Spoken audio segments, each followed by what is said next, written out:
I pledge allegiance to the flag of the United States of America and to the republic for which it stands, one nation, under God, indivisible, with liberty and justice for all. Thank you. First item on the agenda is to set the agenda. Any changes or additions? We do not have any changes or additions to that. Hearing none, I'll accept a motion to accept the agenda. So moved. Second. A motion and second. Questions? All in favor, please indicate by saying aye. Aye. Opposed? The agenda is set. 1.3, audience participation. Are there any members of the audience that would like to discuss agenda items this evening? We'll have another opportunity near the end of the meeting if anyone changes their mind. Appreciate everybody coming tonight. Item 2 is the consent agenda. We have items 2.1 through 2.22. Are there any items that are listed here that anyone wants to pull out and discuss separately? I would like to make a comment on the donations for the Riley Dance Marathon. Okay, why don't we just get a motion, get it on the table, and we can make some I comments. move we approve the consent agenda. Second. We have a motion and second to approve the consent agenda. Are there any comments on any of the items? It just was impressive, the amount of money that those kids raised for Riley Hospital was just unbelievable. They all worked very hard, and I'm really, really proud of them. It was kind of neat, wasn't it? I'd also extend my congratulations and gratitude to Sharon Van Meter, who's retiring. Since she carried me for several years, I wish her all the best. She has to be exhausted. You got it. I think Dan, you would echo that? Or? Yeah, I certainly do. She's been a mainstay of the high school for quite a few years, and we appreciate all of her work and wish her the best in retirement. Absolutely, absolutely. Any other comments on the consent agenda? Questions? We have a motion and second. All in favor, please indicate by saying aye. Aye. Opposed? Consent agenda is approved. This evening's business transactions, 3.1, focus on learning, Lincoln Junior High School. Yeah, Lincoln will be presenting the focus on learning this evening. Students Jake Young and Kennedy Schneider will be demonstrating the iCivics program that they're doing in project-based learning.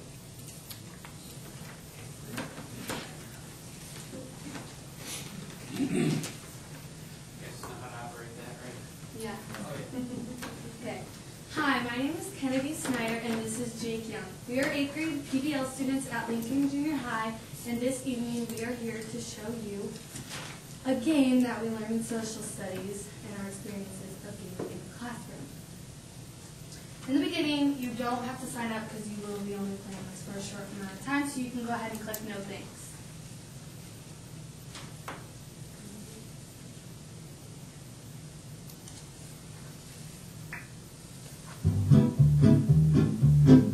Go ahead and click new game. Go ahead and click your character, whichever one you would like to choose.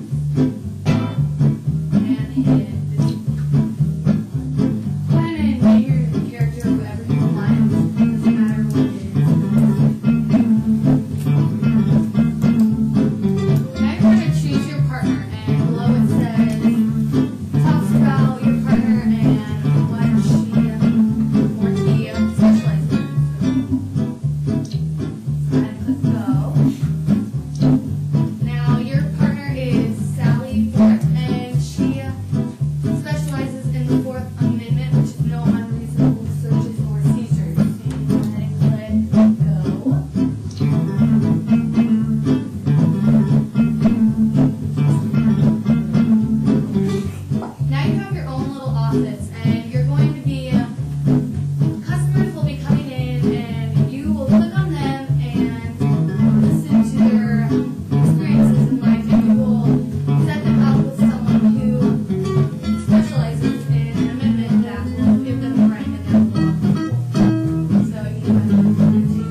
search my backpack because they are looking for a missing 30-foot farm tractor. There is no way a farm tractor could fit in my bag. Do I have a right to stop search? And Bill Farmer does have rights, so you would go ahead and click you have a right. And you can say, let me introduce you to someone, they can wait a few minutes, or you could come back tomorrow. So we're going to have to say, let me introduce you to someone. Now you can drag them over to your lawyer who works with unreasonable searches and seizures.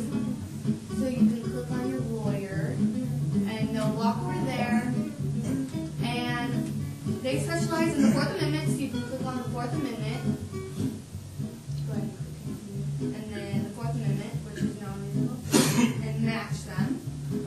They're going to talk for a while, and then you're going to send them home. So now you have another customer. Your office can also close at the end of the day, so it's time limit. Yeah, the game will carry on day. So this one says, I want to start a religion that doesn't believe in school so that I don't have to get an education. If I do, will I have a right to never learn to read or write? So you can't say you have a right. So you have a right. But we do not have anyone who specializes in that amendment. So we can ask, can you come back tomorrow? And the customer will show up again tomorrow, and you can upgrade to more people. So now you have, it's time for trials, so go ahead and go click on first thing, trials. And they are off to trial, and they will be back soon. And it says your trials down in the bottom, and it just says that we won our first case. And up there, the yellow says prestige, which is like your money. So I just earned $100.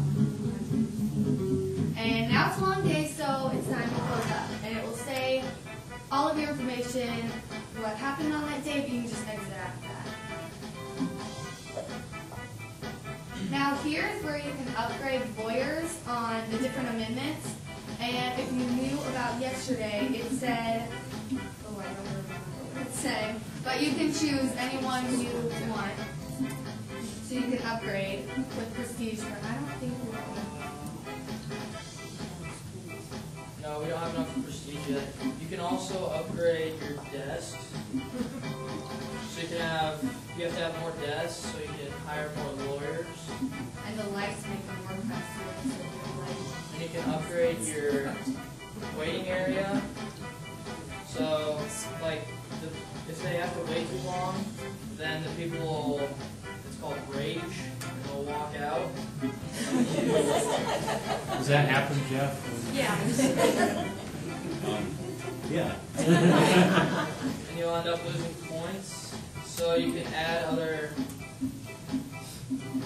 pictures and couches and stuff so they stay longer. You can also put ads in the paper of your law firm. But if you put too many ads, then you'll have way too many people in there at once and you'll lose a lot of money. So you can exit out of there, and then it starts a new day. And that's the main point of the game.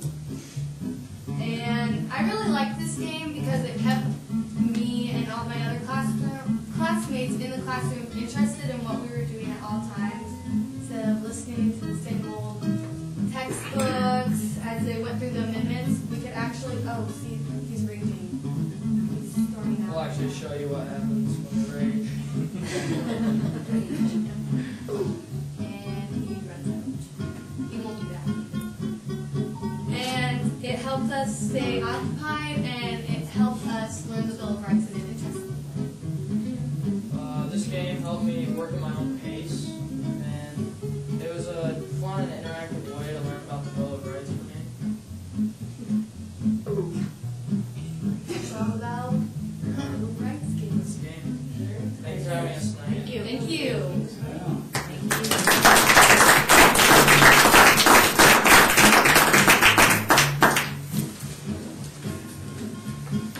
Do you have any questions for the dynamic duo there?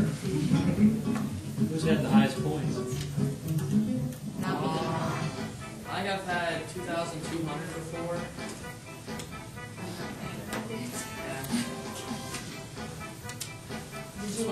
It's one of those games that when you play in school, usually you games aren't really fun. You don't want to play them at home, but I've gone home and played this game before. It's addicting. Yeah. So what did you find out about the Bill of Rights that most interested you?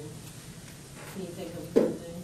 Well, right now I'd have to say the Second Amendment because of everything that's going on with gun control and all that stuff. We've talked a lot about gun control, so yeah, that'd probably be most interesting to me too, the right to bear arms. That's neat. Good job. Thank you. Of all your classmates, what's been the most popular amendment? Probably the Second Amendment also, just because our main topic lately has been gun control, and we've had a debate, so that's been brought up multiple times in class, so most likely the Second Amendment. So who won the debate? I don't really think we came to a conclusion. It's kind of on and off throughout the whole conference. Keep up the good work. Thank you. Mr. Galt, anything or? Well, this is all, game-based learning is kind of a new trend in education. And for obvious reasons, we got kids that come to us that have spent a lot of time engaged in games. And it's a great way to get them interested in subjects that might not be as exciting for them to learn about in school. So Mr. Heron has really taken a risk in the classroom and used the game. He's done a good job. So I commend Mr. Heron for stepping out of the box and trying something different.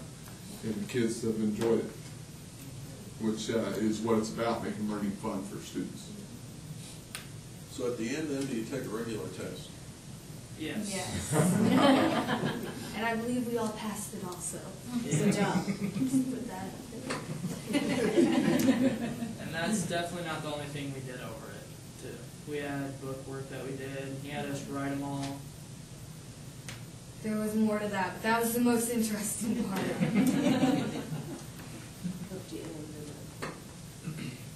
Well, certainly different than the social studies class I remember, so. We get removed from the classroom for a couple years, we kind of lose focus, I guess, on how kids are learning today, so we appreciate you guys coming in. Any other questions? I would vote for game-based school board meetings. Some people would say we're already there. You guys are welcome to stay. I know that you probably have a ton of homework, and you got a bunch of clients who are waiting after. Sorry? Games to play. Games to play. Thanks for coming in. Parents. Thank you for having us. Thanks. Thank you.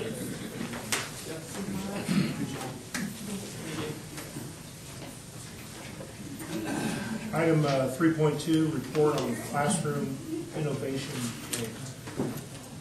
Yeah, let's come on up, Janice. We've spent a lot of money in the last 2 or 3 years that we've gotten through competitive grants, and we're kind of wrapping up this year's, or the end of it. And so, wanted to share with you one, how much money we've received in competitive grants through this process, and what that's been used for. So.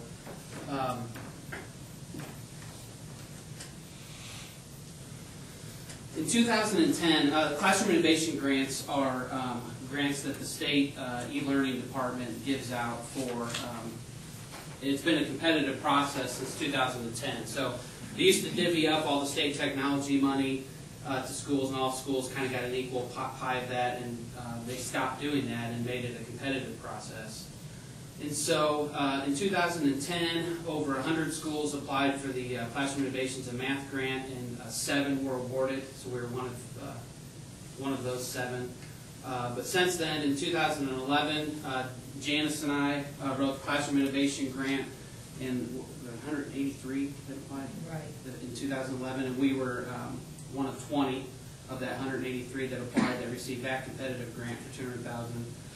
We got another $100,000 in the same competitive grant process last year, and then we've also had 2 grants part of that have allowed us to put on professional development conferences for our staff. So all in all, I mean, one main reason we're doing this is I'd like you to know the good work that Janice has done, that our e-learning people are doing. We wrote the grant together, and we know we've worked way too much together when we argue and bicker like spouses do sometimes. It all comes together. Yes, it does. Just a quick, kind of a generic budget breakdown of how we spent all that money. 20% of it went to digital curriculum, and really most of that went to math curriculum in the first year of this process. And we were actually able to pay the textbook fee in math for all 6 through 8 kids that first year as part of that grant. 20% has gone to hardware, so we were able to purchase, I think, 75 or 80 MacBooks for Riverside in 2010. We kind of got them started on their one-to-one, but we also have purchased some servers, which you'll see kind of what we've used the servers for here in a second.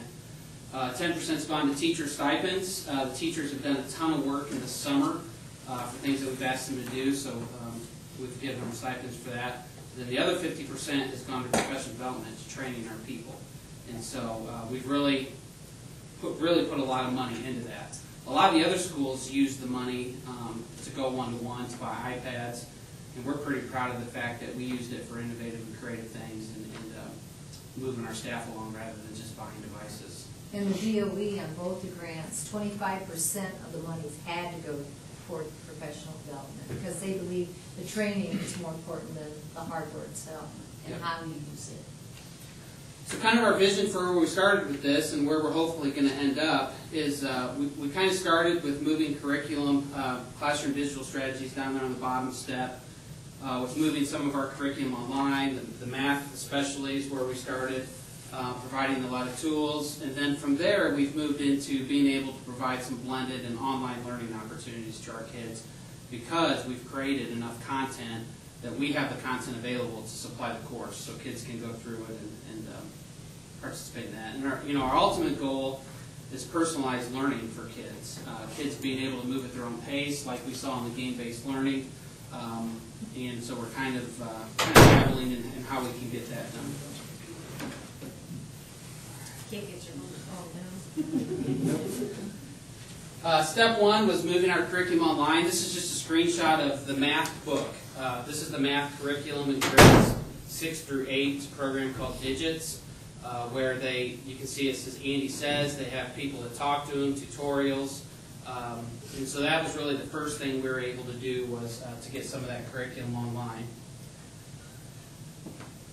The second thing we were able to do, in order to personalize learning, we really feel like we need to have content available on demand. So if Johnny masters a concept, Johnny can move on to the next concept, but in order to do that, we need to have the content organized and ready for Johnny to be able to pace through at his own pace. So we had a project called Flip Learning, where teachers created podcasts of their instruction so kids could go back and review it. If they needed to review the concept, they could preview it before class.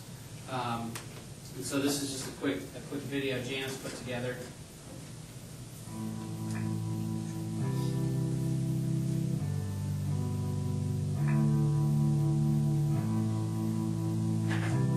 They're recording this and doing screenshots. We use a Mac OS X server to house all our video podcasts. Teachers have created a wiki for which they have a front page that explains their course. Then they go to the blog, and this is where, if you use Podcast Capture, it'll automatically throw the videos into here, or you can actually add it with the plus sign this way. The students can watch it in here, but to get it onto iTunes so they don't need the internet to watch this at home, they would hit this subscribe in iTunes. And then every day, as long as they're on the network, the podcast will download into iTunes. So the students will watch a podcast, they take notes using our Cornell note-taking style, and then we'll use that information and we'll build upon it by doing projects in class using the technology that the students have available. If I don't understand something, I can rewind it with the podcast.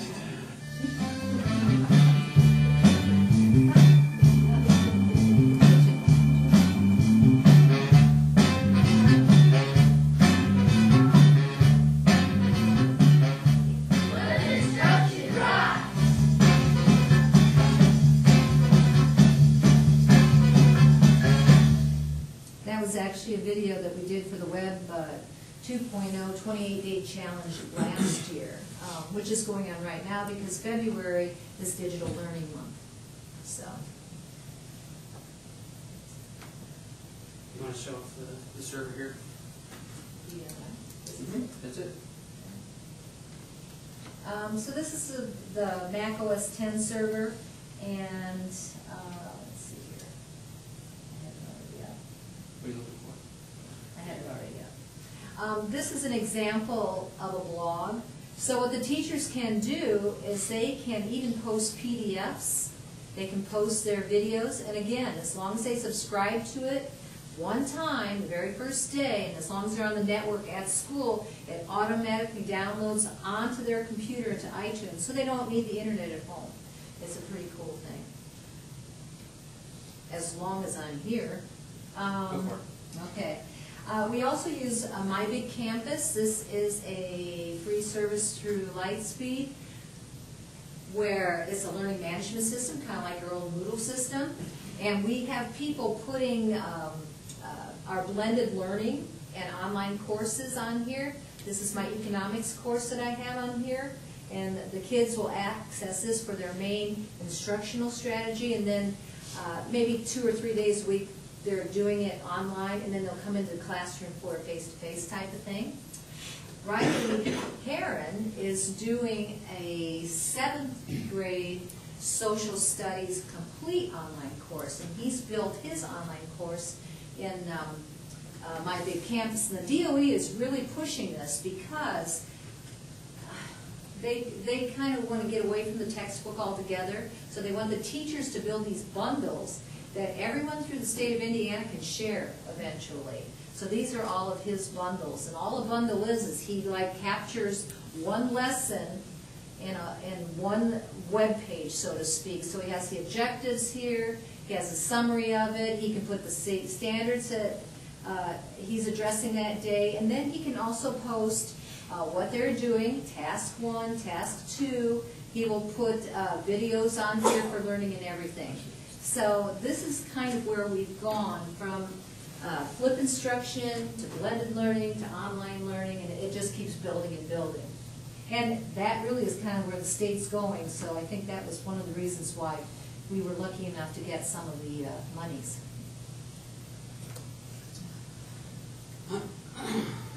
This is what we have so far at for blended and online classes. Jennifer Falke and Jean Skirvin are doing accounting right now. And these kids, if they get done with accounting 1, they can zoom right into accounting 2. It's all going to be online, and they're going at their own pace. Mr. Boyer and Mr. Russ in math is using flip instruction all the time. So if the kids don't understand a concept, they can go back, review it, and they have a teacher right there for the review, for remediation, or they can go ahead and work. Amy Schmeltz did practiced or piloted an English 12 blended learning class, and Mrs. Gazziola did in Spanish 4, which really worked out well as well. And then Lincoln Junior High. Yeah, I'll talk about Lincoln. What we have been able to do at Lincoln, because Riley was part of the original project where he created podcasts for a lot of the content and organizes content, was that we were able to put a 7th grade social studies class completely online. And so what that has allowed are students who want to take band and choir can take social studies online, and then during the day they're able to have more choices for what they can take. If they want to take Project Lead the Way in Chinese, because we offer Chinese at Lincoln, they've been able to do that. I think right now we have about 40 kids in 7th grade taking social studies completely online. So next year our plan is to be able to do that in 8th grade, and the Department of Education, some of the stuff we're doing here is going to train Tara Thornton on teaching an online class in 8th grade social studies. So we've been able to take what we started in developing that content and move it into actually creating some online courses. And Janice showed that. So any questions? Just kind of wanted to show you how what we've done with the staff with this money, and we're probably coming to the end of the gravy train with that. The state, it looks like maybe moving away from the competitive process, but we'll see. So, any questions? I guess that was going to be one of my questions on where we're headed and where the dollar dollars may be or may not be, and how does that stack Well, up to what we want to accomplish? Yeah, we'll continue to write grants, and as much as we can.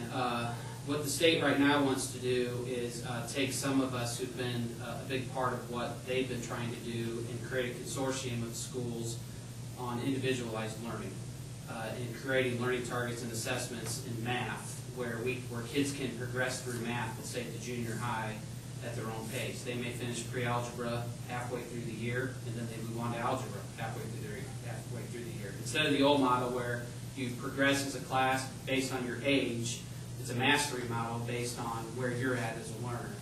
And so I actually Skyped with the DOE this morning, and they would like us to be a part of this consortium, and they're going to provide the funding to do that. So we are going to be a part of that. And seriously, I think we got the money at the right time, too, because we've got the one-to-one, and we've done something with the one-to-one, with the flip instruction, blended and online and everything. So we've been going to a lot of study councils and workshops and everything, and we're far ahead of so many corporations. So I think we got the money at the right time.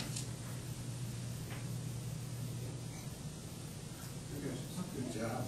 Good job. Very impressive. One of the things in March, we're going to be, the board administrators are going to be Skyping with David Hooley. I sent that out. David Hooley is a business and an educational futurist. I think if you hold on to some of the things you heard tonight by Dan and by Janice, and also from the kids from Lincoln Junior High, and you apply them to the things that David Hooley says we can expect in education in the next generation, I think we'll see where we're right where we need to be headed. But we can't stop. We've talked about this a lot as a corporation, and our goal is to train as many teachers as we can, because I think there's probably a push that public schools could get by with fewer teachers down the road. If our teachers are trained, they're going to have jobs, and so I think that's what we owe our staff, is to make sure that they're able to move into the next generation and teach, and they're not sitting there and at 50 years old saying, "What am I going to do?"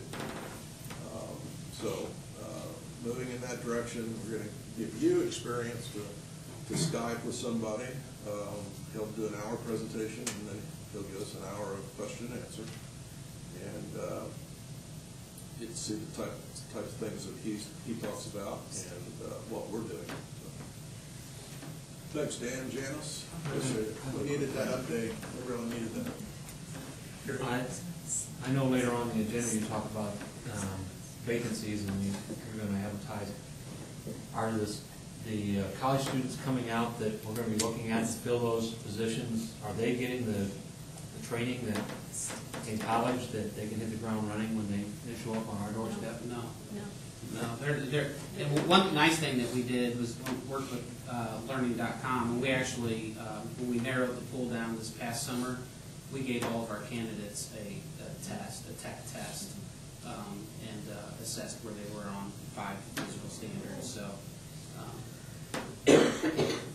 we're making sure that the people we hired know what they're doing in that area. But I would say, Dan, you can echo this, that the colleges have not quite caught up.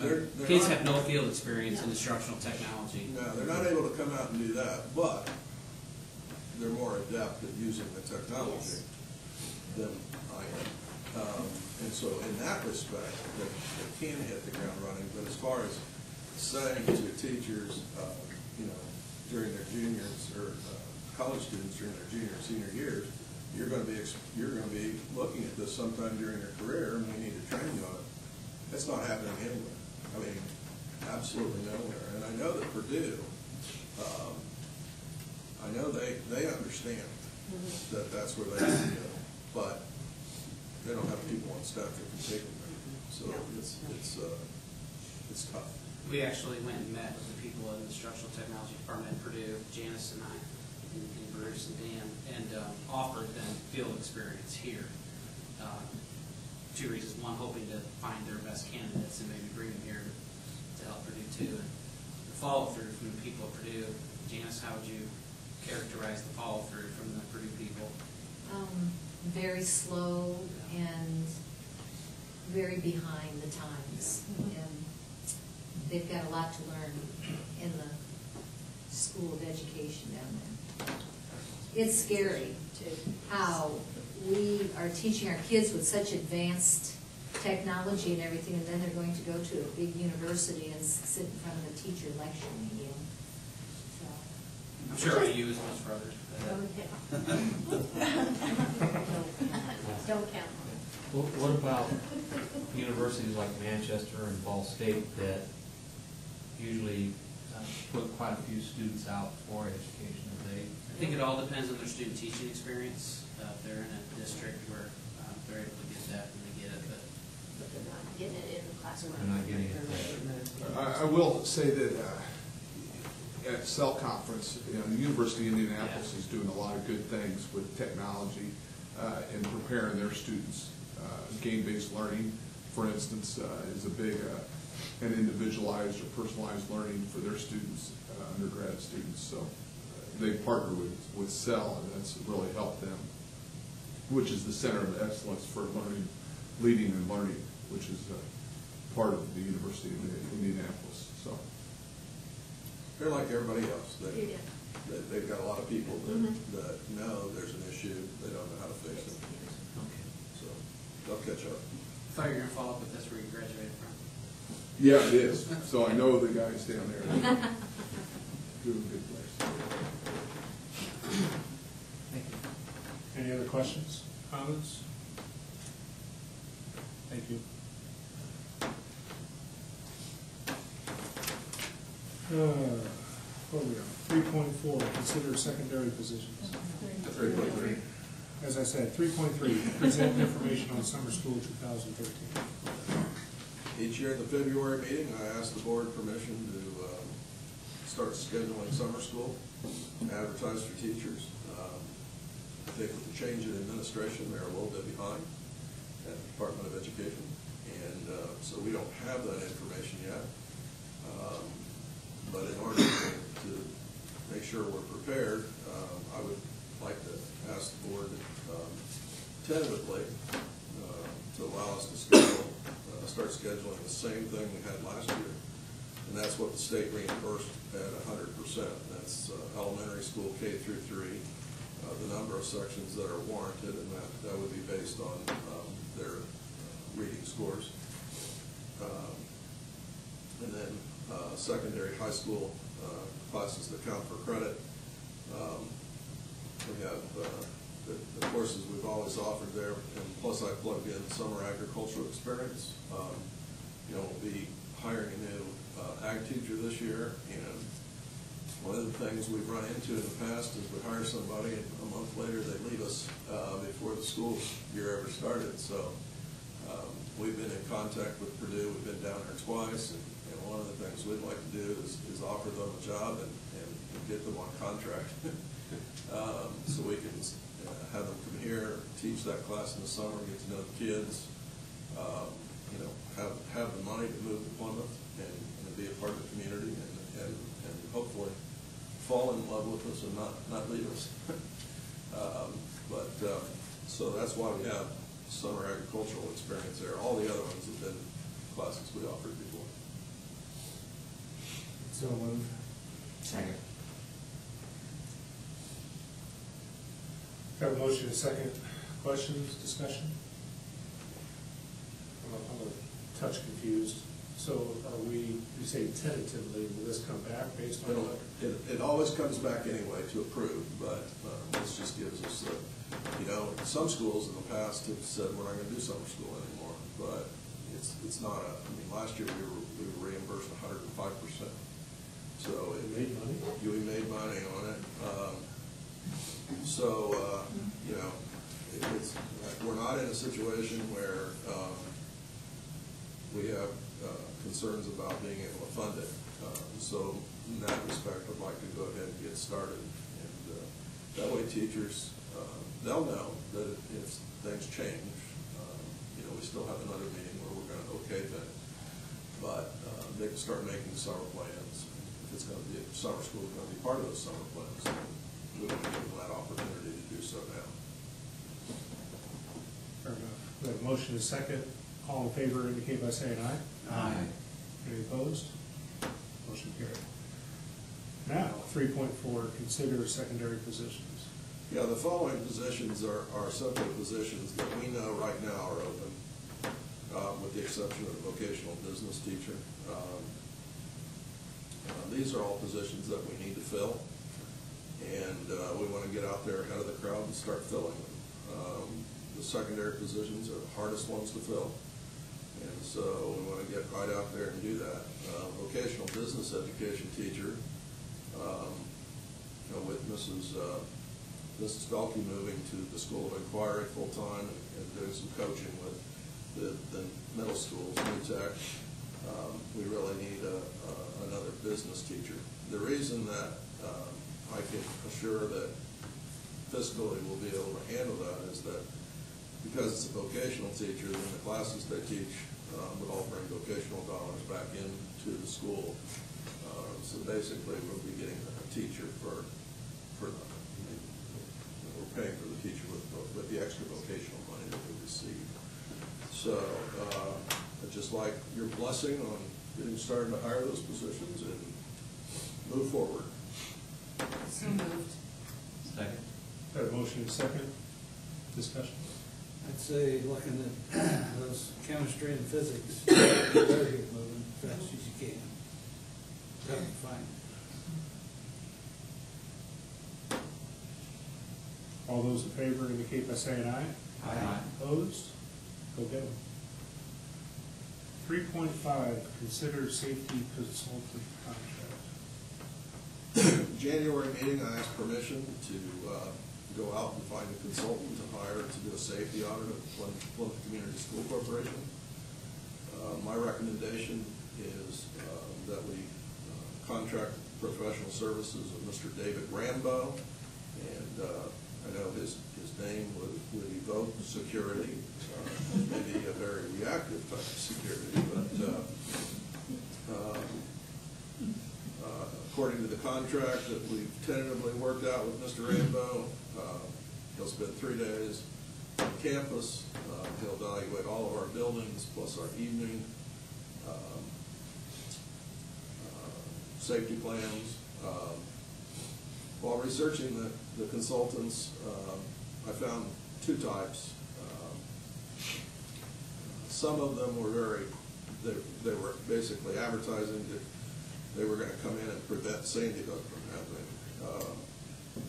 I'm not sure anybody can prevent Sandy Hook from happening. Mr. Rambo, his approach was that I can look at your safety plan that you have now. I can evaluate your buildings, and I can give you suggestions of how you can do a better job of providing a safe school for your staff and students.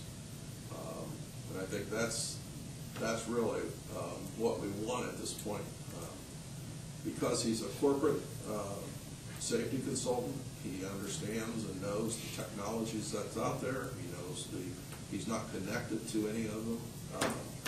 So he's not going to come in and recommend that we use a certain kind of a camera that he's going to get a commission selling us to. So he's independent. We do have his resume there, and we have a letter of reference there, and I feel that it'd be well worth the money, and we need to move quickly to get this audit done, so we know, what types of things we need to start changing. So that'd be my recommendation. The audit is a $2,000 audit. Some of the other places that I found were more expensive, and they were 6 months out. So he can come this month. I'll make a motion that we allow Mr. Tyree to proceed with this project. I have a motion. Is there a second? Second. And a motion and a second. Discussion? I think you indicated, Dan, it's not listed, but they're going to do the service center as well. Yes, they are. He thought the service center and our building were the same when I talked to him. He knows knows it. He knows they're different now.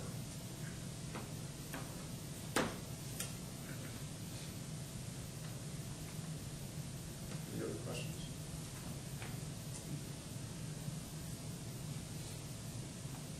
Yes? Could I ask how long the turnaround time might be? Excuse me? How long the turnaround time might be? Now, we're hoping to have this report for the March meeting. Thank you. It's the goal. Got a motion and second. All in favor of the recommendation, please indicate by saying aye. Aye. Opposed? Motion carries. 3.6, consider middle school new tech name, Innovation Academy. Yes, looked at some possible names for the school within a school that's going to be on 2 campuses. Then took those names to the PBL teams at those schools and let them vote. The overwhelming favorite was the Innovation Academy, so it would be Innovation Academy at Riverside and the Innovation Academy at Lincoln. That would be the name of the school, and recommend that you accept that. You've heard the recommendation. Is there a motion? So moved. Second. Motion and second. Discussion. We don't have any $100,000 donation drawn for it, do we? No, but the last one took us a little bit. Oh, okay. Yeah. I'm not saying we won't. Was that an offer? Well, it's open. Sure, we'll consider If I it. ever hit the lottery, we'll. Maybe this is not a relevant question, but I remember when we changed, what was it, Menominee to Riverside, it caused all kinds of issues at DOE and. There won't be a name change on it'll still be Lincoln Junior High School, and they'll still be Lincoln Junior High. This is a school within that school, so, we're talking about, like the Kelly School of Business within Indiana University, so they're still gonna. State level, They're still gonna be. not an issue. Right, yeah, not an issue. Will it be confusing having 2 different buildings, having the same name at 2 different buildings, or are they gonna be? One of the things that we had to do was we had to convince New Tech that we could pull that off. Yeah, how'd we do that? We sat down and told them how we were going to do it. And one of them was that it would be the same name. It's part of the process. The teachers are going to be trained together. Teachers are going to. So it's gonna act like one unit? You haven't seen the underground tunnel yet? Huh? The underground tunnel. Okay. All right, we have a motion and second. All in favor, please indicate by saying aye. Aye. Any opposed? We have a new name. 3.7, adopt calendar for 2013-14. Yes, we have on the table tonight a calendar very similar to the ones that we've had in the past. I'd like to outline the changes that we see in this one because we have a new evaluation system and because by the end of the year we will have lots of data on areas where we need professional development and areas where we don't, and areas where some teachers need professional development, and so we can differentiate it. We would like to have two of our 3 professional development days pretty close to the beginning of the year. And that way we can really hit hard the areas that we found as challenges for us in our evaluation system. Then we would have the 3rd professional development day later on in the year, so we can come back and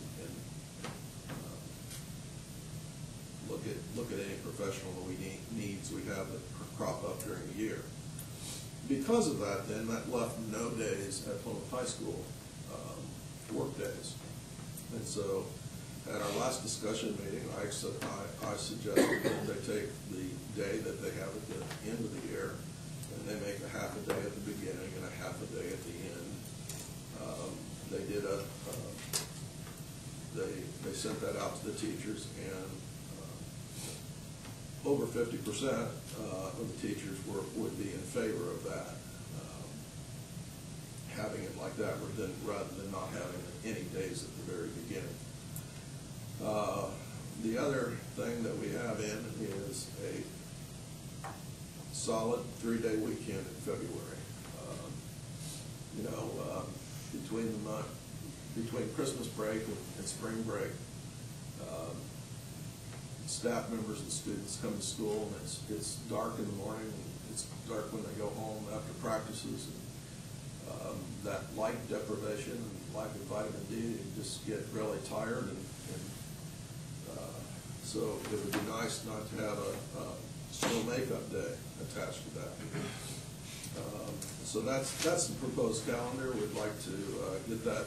I'm already having calls about when to schedule their trips for next year. So that would be the proposal for next year. Is there a motion? So moved. Is there a second? Second. Discussion? I see in January and February, we've got, within a 6-week period, 5 weeks with 4 days. Does that pose a concern with instruction? Well, two of those days are snow makeup days. One of them is President's Day, and one of them is Martin Luther King Day. And if it's like most winters, we end up going to school on most of those days, so they would be 5 days of instruction. The other days, I think you have to look at both calendars. Some of them might be a work day for the high school when they end their second trimester, but the K through 8 is still in school. So it's pretty much like it is this year, and it hasn't posed me. Let's face it, the winter's broken up with lots of delays and cancellations anyway, so I don't think that's going to pose a problem. Were finals scheduled after Memorial Day last year, and have they been? I don't know. The only reason I'm asking is, you kids get out for 3 days, come back for finals. It's a little tough deal, but if it's been that way. Well, we looked at it, and there was, we weren't going to, if having that day, that 3-day weekend during February was going to make us go into June, we weren't going to do it. But since we were already going into June, then we decided with 2 snow makeup days that would be fine.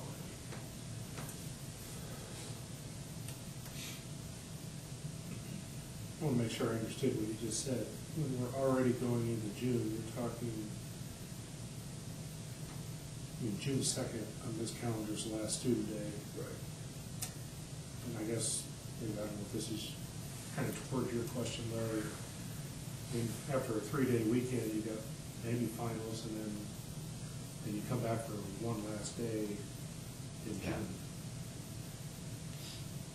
Well, it's not after Memorial Day, because Memorial Day is on the 26th. No, I know, but I'm wondering what's happening on June 2nd. Well, I certainly think that, which calendar are we looking at here? That's the elementary school calendar. We'll go down here to the high school calendar. And their last day would be June 3rd. So their finals are going to be on Monday and Tuesday. So they would have the whole weekend to study for finals. Okay, I was looking at the elementary. Yeah, and that can be confusing because the high school's on a little bit different schedule than the junior high and the elementary school. Is that similar to what we've done in the past? What happened last year? We try not to break those days up. I mean, coming back for finals the last 2 days in June. It's hard for me to remember, but I think it's been. It just depends on the snow days. On the snow days. Yeah. So if we have no snow days, this is the calendar in terms of the last day of school. But if we do beyond the 2 that are built in, it could go further into that first week of June. That's correct.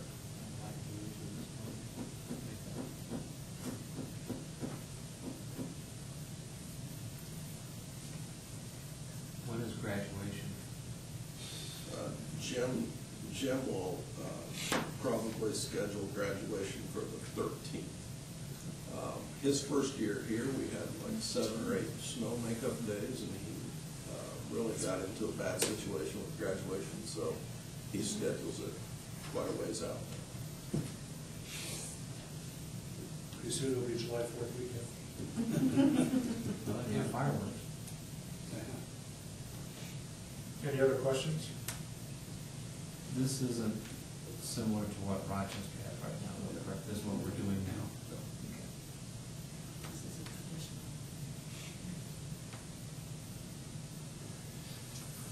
Hearing none, I think we have a motion and a second. All in favor indicate by saying aye. Aye. Any opposed? I will say to the remark about Rochester's is that our vocational cooperative is looking at moving to balanced calendar. And so we've already started in our focus groups, starting those conversations. I asked for Mrs. Cryer, we'll put that on the teacher association discussion in February. We'll start looking at that, start holding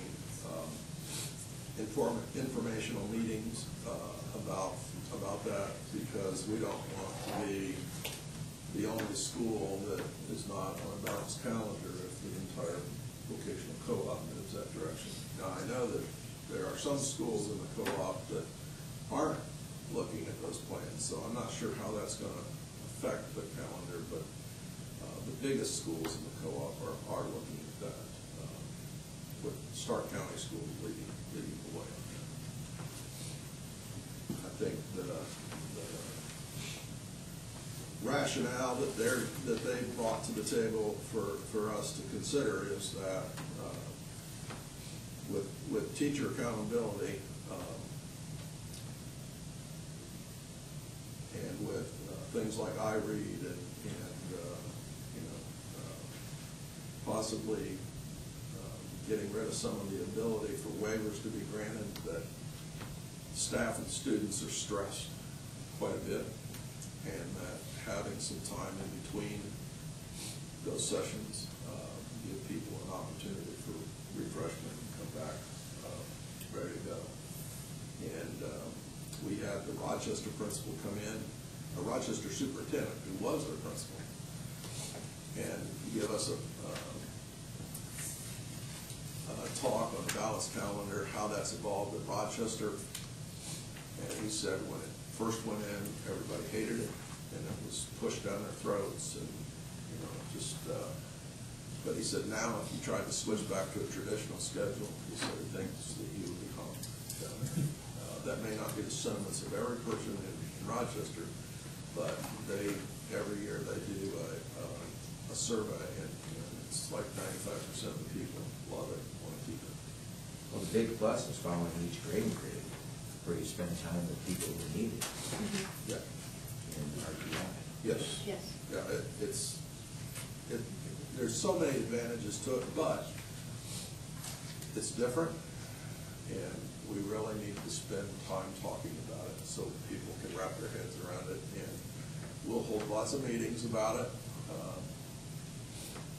in order to see what people's concerns are. We can obviously use Rochester as a guide as far as, what did you run into that you should have known to start with that you didn't. And hopefully if the vocational co-op goes that way and we do as well, then we will learn some lessons.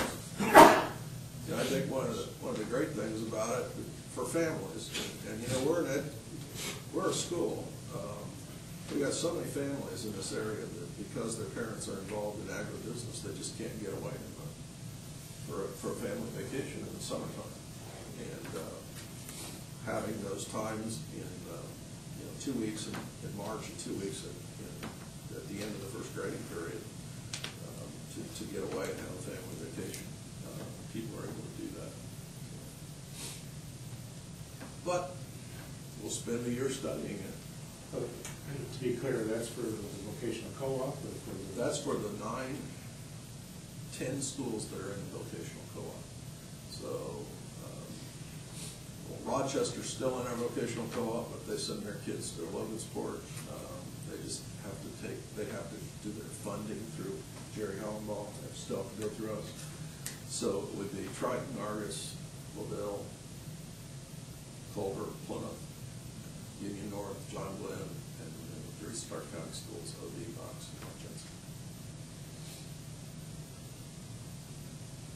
those are the people that provide the different vocational classes that kids take.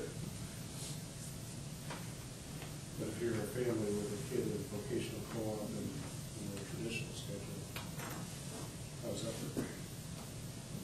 That's why we're all looking at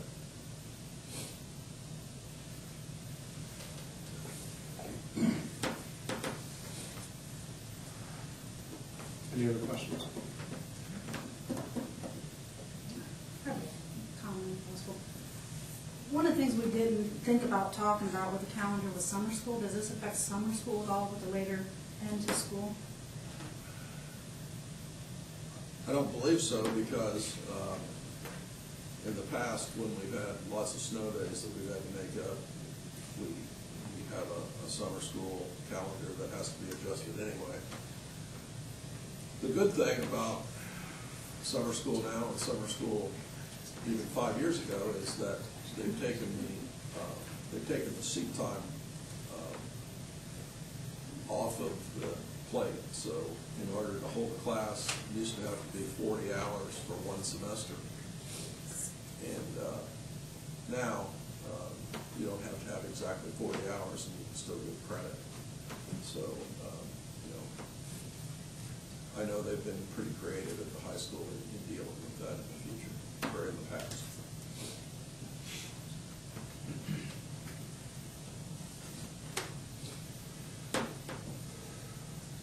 We're ready for 3.8.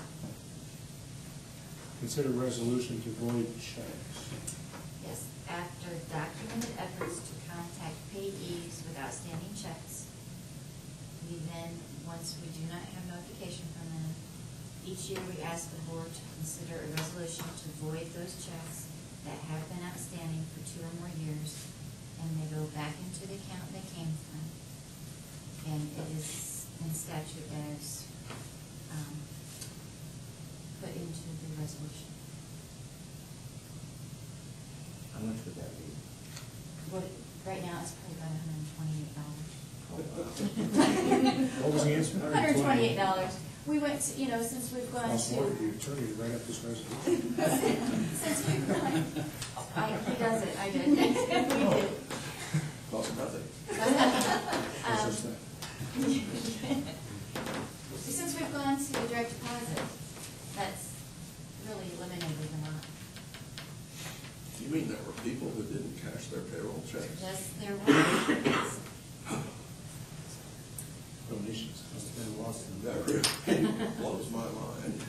We have resolution 2013-2 for consideration for voided checks that are older than 2 years, I believe. So moved.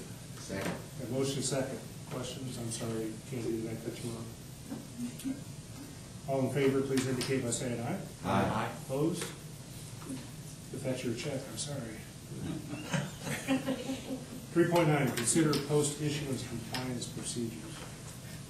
The Internal Revenue Service is continuing to stress the importance that issuers of bonds adopt written procedures to ensure that the necessary tax covenants and requirements are followed throughout the life of the bonds.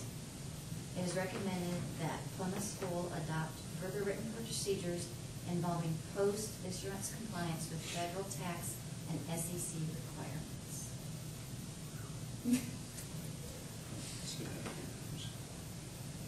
Okay, now this you can tell was a lawyer.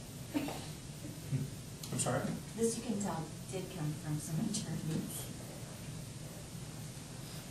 Let's get it on the table. Is there a motion to approve post-issuance compliance procedures? So moved. Second. Have motion second. Questions, discussion? I would like the minutes to show I'm not going to vote on this. Our firm, on occasion, or is under current contract for some of these post-issuance compliance procedures, so I will not be voting on this. But I can tell you, these are real. So, there are consequences, potential consequences. How about that? Any other questions? All in favor of the motion, please indicate by saying aye. Aye. Opposed? And I will abstain. legislative report. I don't know if you want to start, Dan, or if you have. Go ahead. No, you go ahead. Well, right now, what I do is when we get something across the table, I read it, and I jot a little note to our representative and our senator about whether we are in favor of it or we are against it. Probably the biggest thing that I've seen that's come across would be the expansion of the voucher system. Among the many vast number of bills and resolutions that are out there. And, you know, we've taken a stance that we would not be in favor of a change in the voucher system. And so far, the Senate ended up not taking theirs to a vote, which probably means they didn't have the votes to pass it.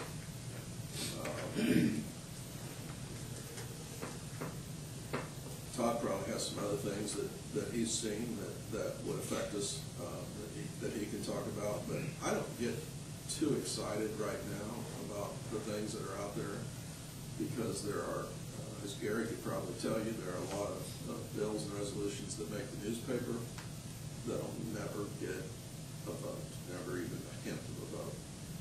And so, I spent a little bit of time Thursday morning at the State House saying, we're here, we're watching you. And, you know, they need to know we're down there and that we're paying attention to what's going on. But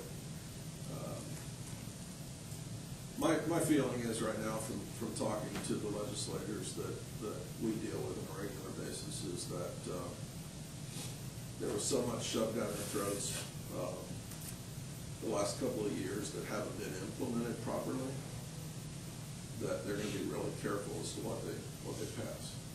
You'll probably see right now, more things happening in the House that might be alarming than in the Senate. But remember, they're going to have to go through the Senate at some time too. So, Todd?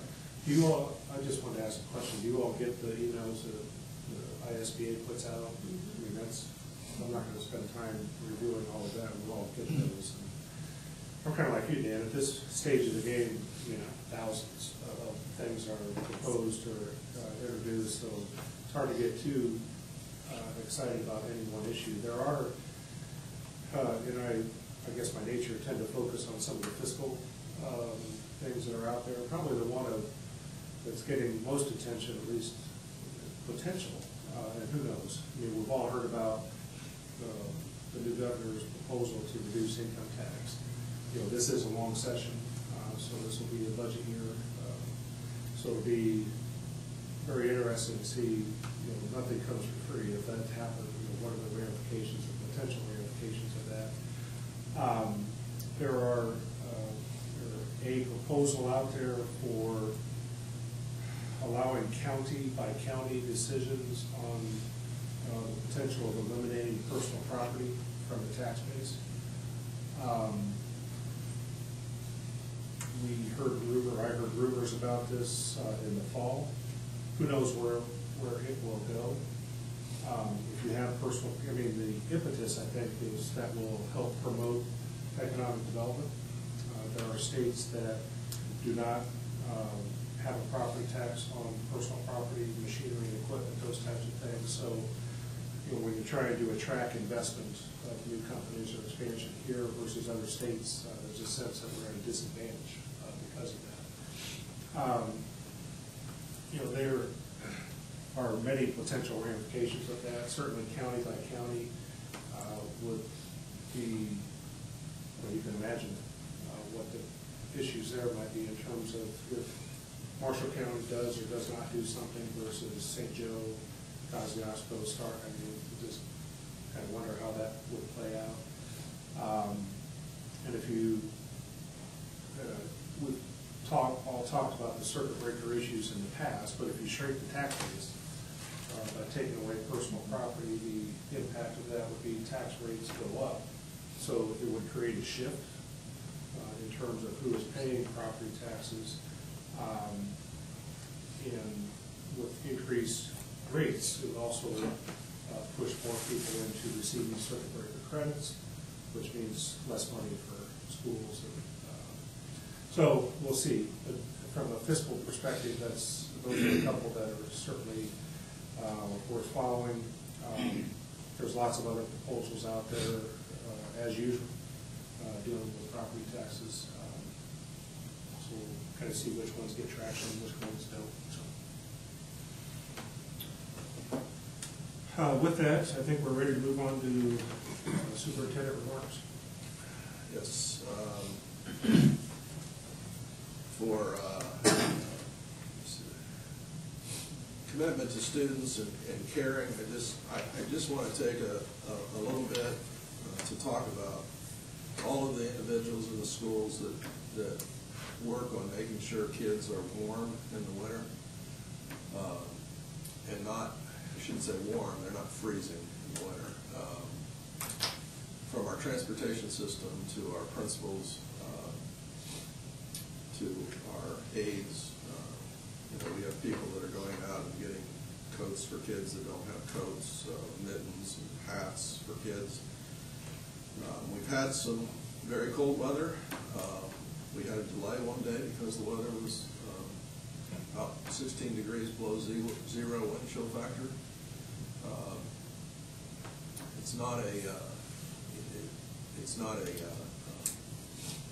I just don't say, okay, it's too cold, we're not going to have school, or we're going to delay school. We do have a chart. I put that in there for you, and I think the media has a copy of that chart. All the superintendents use this in making those decisions. Basically, the cutoff is when it becomes dangerous is when it gets to the wind chill 18 below. And when it gets to that cold, then exposed skin to that temperature for 30 minutes could cause damage to the skin. So we know that 30 minutes is that time factor. The other thing in delaying school, one of the things that sometimes people don't understand is when we delay, we leave a lot of kids at home by themselves because the factors and the places of work don't delay. And so we could have 5-year-olds being left alone to get on the bus by themselves without any help when we do that. So we do have to take a lot of factors into consideration, and I know our principals have had a lot of indoor recesses because of the cold weather, and one of the things we've run into this year, we've had some complaints that the buses are colder than normal, and they're probably right. We have the no idling law that came in. It's an environmental law. We can't let our buses idle more than 5 minutes. And so when they're stopped someplace to wait on kids being picked up, if it's more than 5 minutes, they have to turn their buses off. And that's a policy that we had to pass based on statute. And I know that parents don't always understand that, so I did want to talk. It's not that we're not uncaring, because I know our people are very caring, and I know our bus drivers talk about that conflict they're in. I got to turn my bus off, but I know it's going to be cold when the kids get on. But it's our caring for kids and our commitment to kids, plus our commitment to not break the law that come into conflict. So I did want to talk about that tonight on those two. High expectations, and a lot of things we could talk about. I'm going to lump a lot of them together there at the end in enjoyment, but last weekend Michaela Nate won the State Debate Congress tournament, so she's officially a state champion this year. This individual honor marked the first time that a Plymouth student won that particular event, so congratulations to her and the team. Team player, I do want to publicly thank the high school administration, the Plymouth Police Department, the Indiana State Police, our parents, for getting us through the bomb threat. Fortunately, the last time we had a bomb threat was 6 years ago, and so we don't have to do them very often, but when we do, it's nice to know that our staff was able to go through the protocol for that bomb threat very quickly and effectively. And one of the things I might call your attention to is that because our buildings are now card access controlled at 8 o'clock that night when we had the building cleared, Mr. Shove was able to shut off the card access, and we knew the building was secure. People weren't going to be able to get in and out of the building. So we do have some things in place that may not seem like they're security measures, but they are. And but the teamwork that took place that day was exceptional in getting us through that. Integrity. Today, Michelle Reese, Dave Schoaf, and I, along with Chief David Bacon and Officer Mark Owens, visited the head of security for Penn Harris Madison schools. While we learned that we have a few things we can implement, we also learned that we're in pretty good shape as far as school security. Mrs. Reese will attend a seminar at the end of the month put on by the federal government about school safety, and in March we should have the report back from our security audit. At that time, we should be able to start working on making improvements in school safety. In the meantime, Plymouth Police are present in our schools nearly every day. I would like to thank Chief Bacon, Mayor Center, for allowing this to happen. I think it makes our parents feel better, our teachers feel better, and pleased to have them.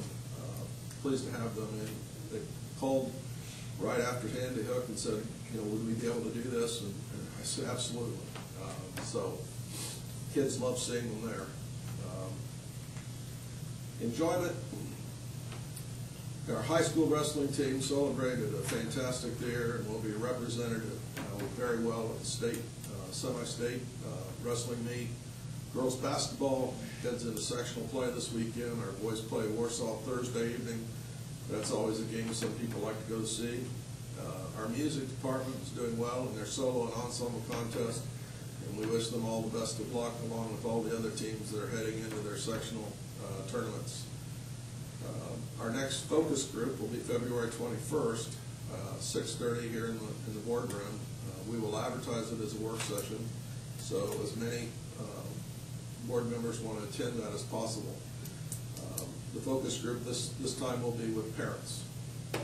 Our next board meeting is Tuesday, March 5th, 2013 at 7 o'clock right here. And that is all I have. Any questions for Dan?